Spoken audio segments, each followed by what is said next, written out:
गुहांबिकायै नमः ओम जगन्मात्रे नमः ओम गंगाधर कुटुंबिन्यै नमः ओम वीरभद्रप्रभवे नमः ओम विश्वव्यापिन्यै नमः ओम विश्वरूपिन्यै नमः ओम अष्टमूर्त्यात्मिकायै नमः ओम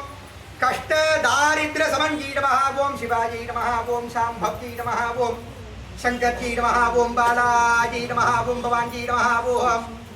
भद्रदायन्यै नमः ओम मांगल्यधारिण्यै नमः ओम सर्वमंगलायै नमः ओम मंजुभाषण्यै नमः ओम माहेश्वर्यै नमः महामदेवाय नमः ओम विरूपाक्षाय नमः ओम कवर्धिने नमः ओम कामारजे नमः ओम अंधकासुरसूदनाय नमः ओम गंगाधराय नमः ओम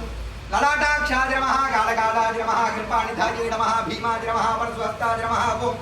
मृगपाणिने नमः जटाधराय नमः कैलासवासिने नमः कवचिने नमः कठोराय नमः त्रिपुरान्तकाय नमः वृषागाय नमः वृषभारूढाय नमः भस्मोद्धृतविग्रहाय नमः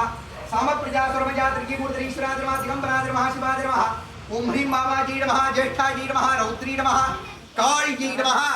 कलविग्रहण्जी नमः बलविग्रहण्जी नमः बलप्रमथण्जी नमः सर्वभूतदमण्जी नमः मनोन्मण्जी नमः प्रत्यक्ष रूपिण्जी नमः अंबिकाजी नमः परमेश्वरी लोकमात्रे लोकरक्षिण्जी नमः श्री कल्याण गर्भ रक्षांबिका समेत श्री कुबेर भूमीश्वर स्वामिने नमः दिवचरणारविंद जो हेताशक्ति नामार्चन पूजां च